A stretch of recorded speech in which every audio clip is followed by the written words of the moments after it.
Okay. Everything works. So, good morning, everyone. I'm super happy to be here with you today. First, because it's my first time in London, and and I'm passionate about Harry Potter. So yesterday I went to the studios, so I'm really happy for that.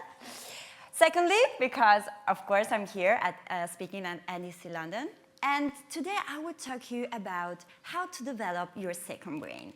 So this is the agenda of this session. Why you should develop your second brain, what is a second brain, the code and parameter, the routines that we can develop to create our second brain. I will share with you also some tools, and we will make a wrap-up. But before starting, I would like that you start thinking about a typical day. Like, how many of you love learning new things in general? Yes. And how many of you like read articles on a daily basis? Okay. So I think you have the experience of reading an articles, finding interesting information, and then in the articles there's a link, right? And you open another tab. And then happen another one, and another one, and another one.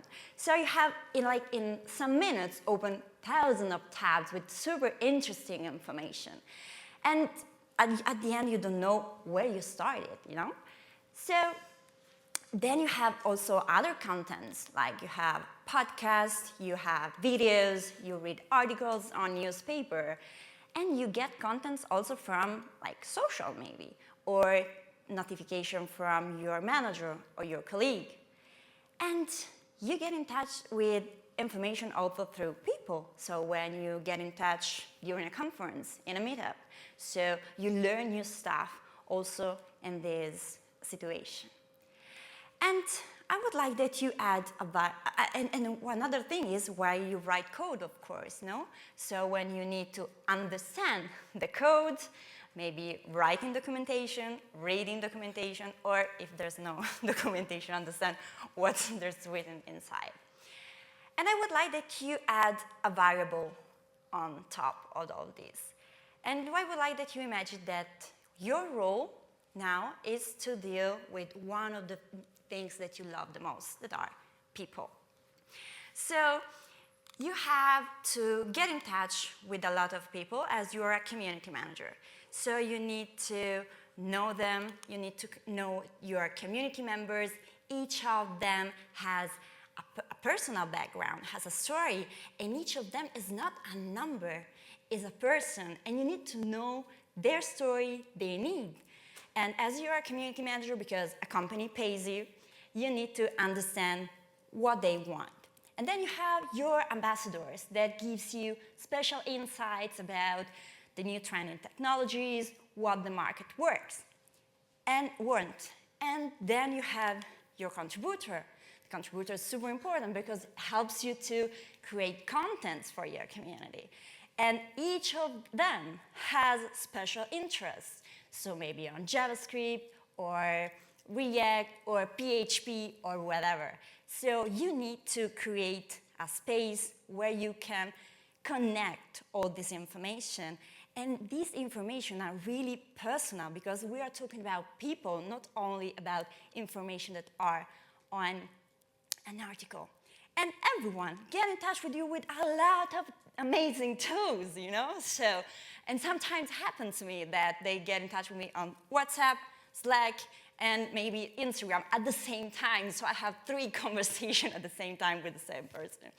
So what hasn't happened to me at the very beginning? That my mind was really crazy because I wasn't able to remember personal stuff of people every single time that I met them. And in a situation like this one, for instance, we met so many people every day. So the result was that I was completely crazy at the very beginning. I didn't remember anything. I was stressed. And it was really hard for me not to be like a passive person because I had to reach out to them. I had to know what they wanted. And I need to be trustful. People need to know that they can count on me because I can bring them to values.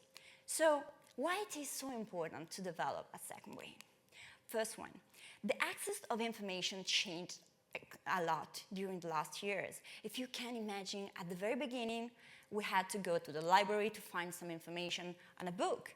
And maybe that library didn't have the book that you were looking for, so you have to move physically to another library. Now we have everything in our hands, so on our devices. So we have moved from a moment of scarcity to abundance. And this has caused a moment in which we are slaves of information bulimia. So we are fear of missing out information because we have so many. We are bombarded from socials, newsletter, notification, and we are fear to miss out all these things. This causes, of course, cognitive load. So we are stressed and we have this information overdose. And it's super hard for us to manage because we cannot memorize everything in our mind. And what causes a lack of attention, of course. And this is what the big tech industry buys on creating, for instance, socials and this kind of products. So we are what we consume. And information is the food for our brain, and we have the responsibility to select it and must stop consuming it bulimically in an unconscious way. So we need to transform information into skill, and this is a journey. And we will do the first step. Notionalism, just by itself, it's just sterile. Because if we have information but not meaningful for us, not connected, and not digested, it doesn't have any sense. We need to transform information into knowledge. And we can do that by processing this information and understanding it. The third step is transform knowledge into skills. And you can do that by practice. And, of course, making action. So we will focus on the first step. So I would like to ask you, how many of you knows how much money big companies lose due to an ineffective communication and internal bad knowledge sharing processes? Any of you knows how much money? Nobody? So big companies lose $31 billion per year due to ineffective communication and bad internal knowledge sharing processes. So if you don't want to do it for yourself because maybe you say, it's good, it's not a problem for me, maybe you can think to do it for your company as it's a good money saving. So what is a second brain? A second brain is a personal system of knowledge management. It's a digital environment that allows us to manage all the information we get in touch every single moment and to create a space where this information are digested and meaningful for us, and we will be able to find it when we will need it in the future. The second brain is a method. It's not about a tool, because it's 100% customizable. It's not a tool. I will share with you some tools at the end, but you need to focus on the process that it drives you to create your personal second brain. It helps you to unleash your creativity and your productivity. It helps you to create connection between ideas, and this is the biggest power we have as human beings. And reduce cognitive load. So you don't have to memorize everything, every single thing that you have that you know during your life. You can have just a clear space when you can store this information. It doesn't expire, as it's not tool related. It transforms information into knowledge, so from something sterile to something meaningful for us. And it's platform independent. And it always works because it works for us. It's personalized. As I said, it helps us to unleash creativity. And creativity process develop into two phases. The first one, the divergent moment, in which you expose yourself to new things, you experiment, you have curiosity, you appreciate the chaos, and you are this archipelago of ideas. And then there is a second moment, the convergent moment, when you need to focus, you select, you need to distill, ignore the new and focus on what is really meaningful for you. So creativity works between these two moments. And when you need to develop a new product, it's the same. You have a brainstorming moment in which you write down on Post-it every single idea. Then after a discovery, you select everything that is meaningful for you, and then you focus and develop a product. So I would like to share with you also some useful data.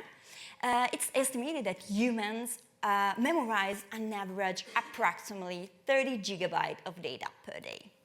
I would like to ask you, how many gigabytes can we memorize or are we exposed to be in the tech world? Like, how many of you says more than 30? More than 50? 60? 100? 200? Okay. So, consider the type of work we have. We are exposed to more than 100 gigabytes of data per day. So 3 times a normal person. So this is another reason why we maybe should think about to develop a personal system of knowledge management. So let's code. Code stands for, it's an acronym that is, I have not invented, it's Tiago Forte acronyms, as he has written the book Build Your Second Brain. And I will share with you my personal second brain, my personal journey. It doesn't follow exactly what Tiago Forte says, but if you want, you can read the book, of course. And code stays for capture. So C is the moment in which we collect the information in the same place. O stays for organize. So we need to find the information easily when we need it. And then we need to distill this information, making them meaningful for us, and express. It's the last step.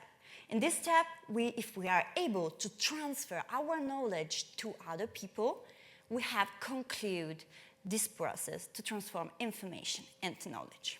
So, capture. I divide capture into different steps. The first one, capture what is in our mind. It several times happens to me that I have so many things to do, and I have so many ideas, and I don't know where to start, both at work and also in my personal lives. So what I do in this moment is to do a brain dump, write down everything that's in my mind.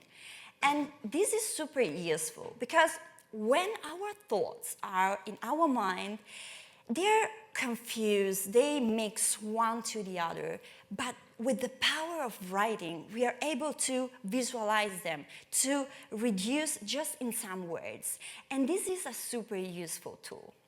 So we need to create a space where we can just write down everything that we have in our mind, priorities, tasks, or maybe if we have collected ideas with a vision board, whatever, just put down and have everything in front of you.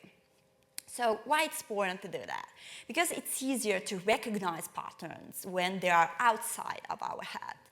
Information can stay there and boil over, and then we can reinterpret and reuse them. I do that with the mind maps. So I just put it there in the middle, maybe work, and then I write down everything that there is in my mind about work. Or when I have to create talks and this kind of stuff, I just put inside these mind maps everything. The second moment is to capture what is outside our head. And if in the first time I told you, write down everything, don't think about it, now we need to select. Because when information arrives close to us, we need to make a barrier. Otherwise, again, we have this information bulimia. That's not correct. So we need to capture with criteria. We need to think, we don't have to think, I will read it later, because then we will collect thousands of articles of information that stays in our browser tab and we'll never read it again. So we need to ask ourselves if this information really inspires us, it's meaningful for us, and can be useful in the future. So we need to stop our information bulimia. And information comes to us in really different ways. So how many of you knows couch surfing? Okay. So couch surfing, for the people who doesn't know, it's an app that you can use to meet local people, go to sleep with them, to them for free. Sorry. Go to them on the couch for free, and also hang out with people. It's based on cultural exchange, of course. So I do couch surfing a lot because I travel really a lot. Like last year, I traveled 220 days. So it's super important for me to understand, and normally I go often in the same place. So I save all the contacts that I know with name CS, that says for couch surfing, and then the name of the city. So then when I go maybe again to Madrid, I just need to type Madrid on WhatsApp. That's the tool that I use to communicate. And I find all the people. Of course, I will be not able to remember all people that I met. So in this way, it is easier, of course. Then, of course, I use WhatsApp Business, and you can have labels, and you can tag all the contacts based on that. Another way in which I collect information is Telegram. Telegram is the tool that I use the most. I always have Telegram open, both in my mobile and in my computer. So in Telegram, you can create folders. And I have a folder with several channels with me, myself, and I, where I put there everything that I had to collect. For instance, travels. I have flight tickets, train tickets, conference tickets. Every time that I get the tickets, I put it over there because it's super easy when I need to come here. For instance, this morning, just open Telegram, scroll just a couple of messages, and I found the information. Or maybe task. When I'm walking around in London, like a couple of days ago, it arrives to my mind an idea, and I say, this could be a great idea I should develop next week when I come back home at work. And so I have a channel with tasks divided into several topics.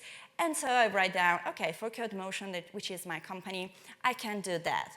Or it comes an idea I'm talking with a person, and it comes an idea to give another talk. So I have a dedicated channel to give talks, or for a LinkedIn post, and everything related over there. Or maybe I'm here at a conference talking with a person about leadership, and he suggests me some books to read. And so I just take them and put it over there so that I can collect information super quick. Another way in which I do that is using social, of course. So Instagram and TikTok gives you the possibility to create playlists. And I use them in a particular way, we can say. I don't like posts just because they're my friends or whatever. I just like posts that are meaningful for me. So for two reasons. The first one, the algorithm will provide me always better contents. The second one, I will be able to find it in the history of my profile. And if the content is really meaningful for me and can be useful for me in the future, I can collect it in several saved playlists, we can say. So as I came here last week in London, I didn't have time to find on Google what to see and so on. So I just opened Instagram and saw the dedicated playlist of places that I had to visit in London. So, it's time to organize. Now we have captured all this information, but even if it's organized, it's a lot of information, no? So we need to find the information super quick when we need in a well-defined space. this means to pass from this situation to this. So I know a lot of you had this kind of situation at least once in your life. So you have two choices. Or you start opening every single file in your browser or in your desktop and understand what it is, where I have to put it, and so on. But believe me, you will give up in a quick couple of minutes because it's super hard. It requires a lot of energy for you. The second option is to create a folder, collect all the files, and put it over there so that you don't delete anything. You just need to have a clear space where you can start to create. So, some tips you can have to organize your second brain. First one, think about how you will search that information. You need to know yourself because it's our personal second brain. So you don't need to give the correct name. For instance, when I use Google Sheet. But when I refer to Google Sheet, I always say to myself, I need to open the Excel. So when I say something related like formulas for Google Sheet, even if it's Google Sheet, but I say Excel, I know that the me of the future will look at it for Excel. So I use that keywords. So using keywords is super important, and knowing yourself, of course. And you need to create a space for each environment where, and if not possible and becomes overwhelming, you can use tags. So let's create a clean space where you can create with only the important thing that we can use. How can we do that? In digital way, we can create different Chrome profile divided into like different activities you do. I'm an organizer of several communities, and there was a moment in 2019 I was organizer of 6 parallel communities. So I deal with women in tech, diversity, inclusion, accessibility. I have my work, I'm a TEDx organizer. So I have plenty of activities running at the same time. And if I keep everything in the same Chrome browser, it was completely crazy to understand what to do. So create a space for each environment and organize your bookmarks in each Chrome profile. This will help you, especially if you're leading a team of volunteering, like I lead the partnership team lead of TEDx, Cuneo, and we have an email, like partnership@tedxcuneo.com, that each single member of our online team is connected to it. And so if I have the same bookmark saved. So if the person needs something, it's super easy for me to say, okay, I have updated this, or go just over there, and we all organize stuff in the same way. Third, sync your calendar. It seems stupid, but it happened to me a lot to schedule the calls in the same day because I was working in different communities. So use this tool, and also use if you are a visual person, you can use colors on calendars to recognize which kind of content or what are you doing in several slots. How it's divided my second brain? It's divided into 4 areas: well-being, personal growth, passion, and relationship. And each area is divided into other sub-areas. So this means that, like my Google Drive, it's divided into 4 folders, and each of these folders has a dedicated Google Sheet.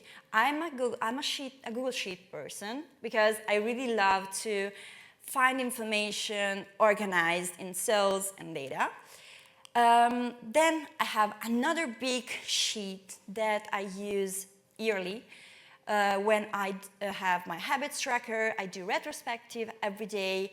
I have my trips tab where I can know where I am, if I have booked the flight, the hotel, and whatever. And I have collected this sheet with an app. I know, saying to you it's a little bit awkward, but I have developed this app with AppSheet As you're understanding, I use all the Google products, so I'm a little bit fan of that. But it was super easy for me because, of course, using Google Sheet from my mobile was hard because you cannot do a data entry easy. But in this way, it was, of course, easier. So every sheet of my second brain is connected to this app so that I can make data entry super easy. Then I use a lot to watch videos, and especially on YouTube. So I have another channel with me, myself, and I as subscribers, where every time I watch videos that are meaningful for me, so I find it useful, like TED Talk, or I have my playlist of yoga, or meditation, or talks that I've given, I just collect them in several playlists so that when someone asks me, Michela, do you have some interesting yoga training session? I go on the YouTube and share. So it's super quick for me to find the information and also share with my friends. And of course, I watch a lot of videos about like second brain, focus, or any other topic. Whoops. Another thing that I do, if I can go back here, is using Google Maps. Google Maps for me, it's super important because I don't have like, a lot of people have their second brain, everything built like on Notion, Obsidian, and they have their list of things to do or places to see, but for me, it's not helpful because I need to use the tool that I will use in that moment when I need it. So when I have a look on TikTok, they say, you need to have a look at this great spot. Great, I just open Google Maps and save it. And you can save with playlists as well. So you can see, I have host on couch surfers, Latin American clubs, pubs, co-working spaces, and so on. So it's super easy to find, also visualize the information. And the spot with the magical stuff are Harry Potter here in London. So it's super easy to open the maps, and I don't have to organize my trips before because everything is already planned, more or less, of course. So another thing that I do when everything doesn't stay in Google Maps or in my Google Sheets is on Google Keep. So I love writing poetry, and so when it comes to my mind, a new poem to write, I put it there, new ideas, things about work-related, or this kind of stuff. Everything, of course, is labeled with a special tag, of course, in the 4 areas. This doesn't work anymore. Then, I have also a website, and I am also, of course, the biggest visitor of my website, made with Google Sites, of course. And here there's a page, for instance, with my lifestyle, like morning routine, but also travels, because my mother never knows where I am when I'm traveling. So I have a spreadsheet shared with her with all this information. And so also like for talk resources, I have everything collected over there so that I can share with people super easy and super fast. But what about work? I have more or less the same system. Of course, it's different because if a personal second brain use personal keywords, personal processes, here we need to have something shared. So I have a wiki, a company wiki, where there is written our mindset, our values, and how we do things, how we organize meetups, how we manage ambassador programs, how we manage contributors. And this is super important because when you need to onboard new people, you reduce the time that you have to make to help them to enter in the company. And I know at the very beginning, maybe it seems a little bit hard, but it's super easy, especially when you have junior people in your team, because you need to ask them to write down the flow. In this way, you can have collected the information and double check if they have understood what they have to do. And the other thing that I do is use tools like Asana, as an ambassador, but every tool of project management, of course, is the same. So also here I manage the strategy of the community in Italy and in Spain, so I have divided everything into boards, and when we do meetings, we write down everything over there so that every single member of our team is aligned on how we need to use the tools, and we can easily find information. And if I'm not at work, it's not a problem, because nothing is just about me.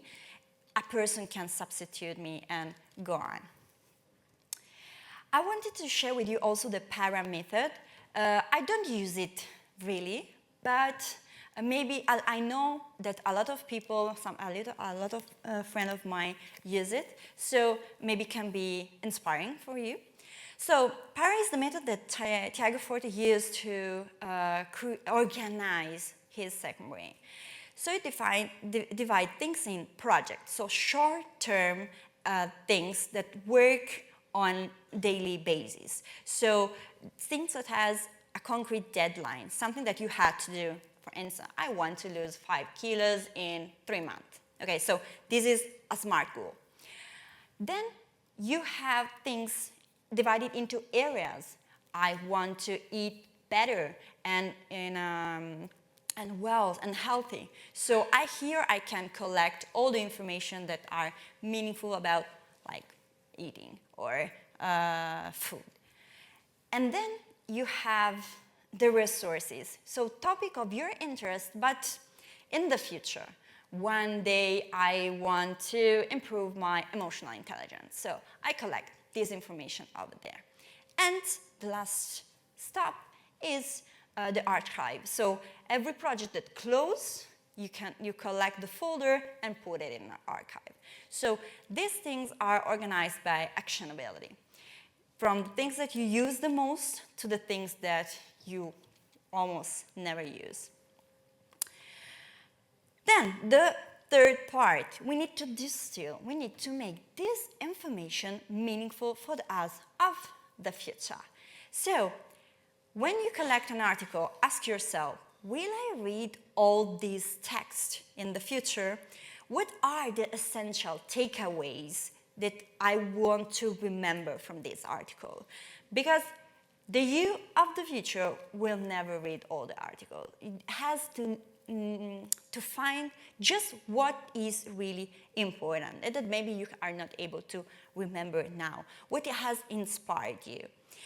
And so if Albert Einstein has been able to reduce in 3 letters the theory of relativity, of course, I'm sure we will be able to reduce in just a couple of sentences an article.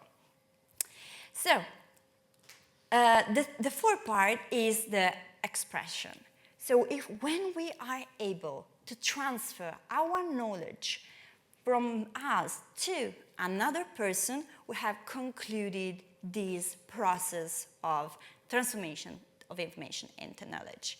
And how do I do that? There are several ways.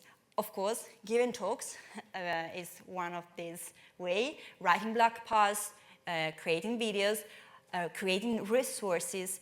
But a thing that I do is challenge myself talking with the others. So going to meetups or events, and I know I'm starting learning new things about second brain. This happened, like in Code Motion 2022, I was talking with several speakers about how I was organizing things, and I didn't know that there was a proper name about this thing.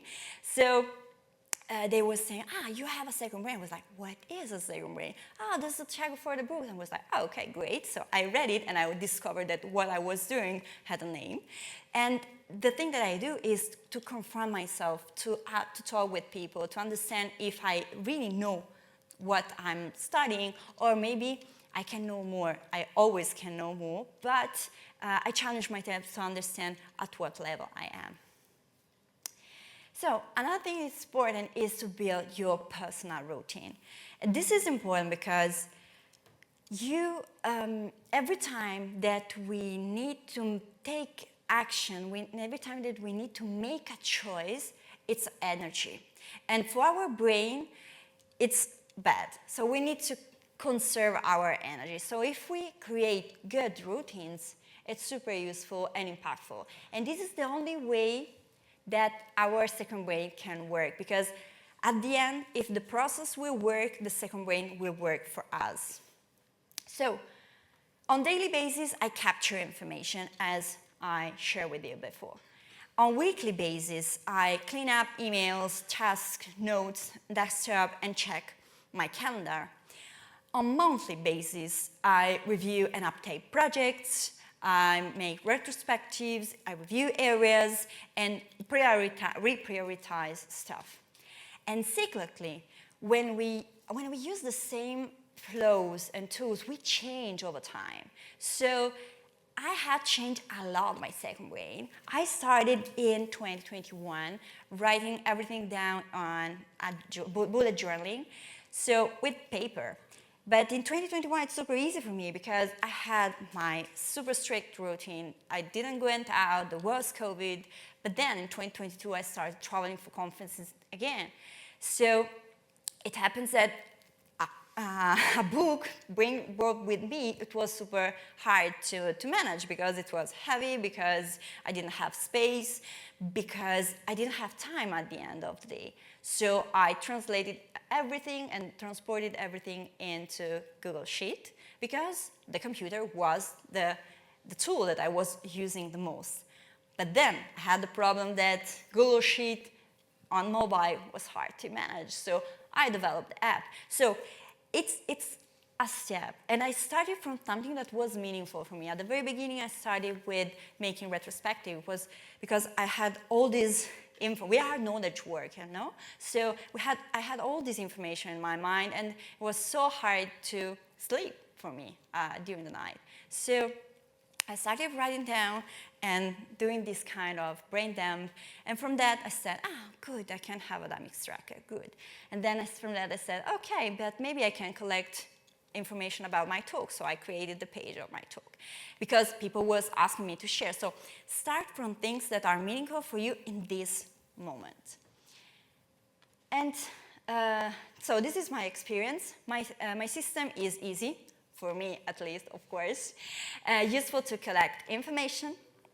It's unique and help me to connect ideas.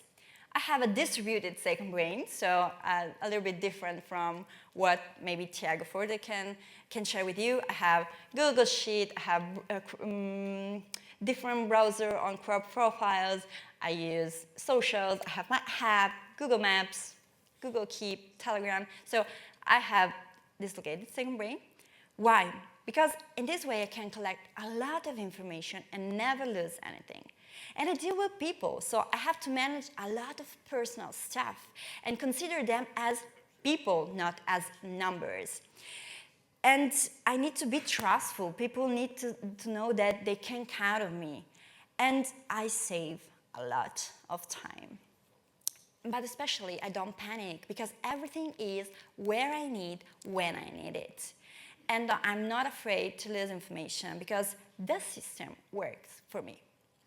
So you need to remember that a perfect system that we don't use, it's not perfect.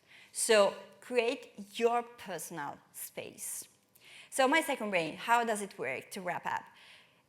I collect information through Telegram. I use Sheet and app to review them on a weekly basis and delete what it's not important for me. I distill on Google Keep or Google Site, creating resources, and I create contents on blog posts, talks, and whatever to express. My second brain is divided into 4 areas, so well-being, personal growth, relationship, and passion. And for instance, preparing this talk, I have collected all the information through Telegram when I was talking at the speaker dinner, as I said before. Then I started knowing more, so reaching out to valuable content. So I use YouTube, for instance, or articles on Google Keep, so I have summarized them.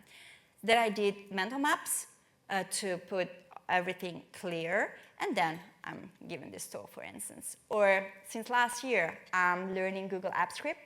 So it happens that I was at Google I/O Connect in Amsterdam, And I was talking to a Googler, and he was telling me about this tool. I was like, this is super interesting. I love automation and all this kind of stuff. So I collected all the communities, Google developer experts that I can follow on Telegram. Then I created a little landing page of my website to have all of this information organized. The part of this still is practice in this case, of course. So I try to do code labs and learning by doing, of course. And maybe one day I will write articles or give talks. Some tools that you can use to develop your second brain. These are the most famous. Notion for the first one, as it's like a blank paper and you can use how you want and really create your personal space. Instapaper used to collect articles that you read. Noted for audio and transcription. Liner is super useful when you underline and want to save some special quotes on the web.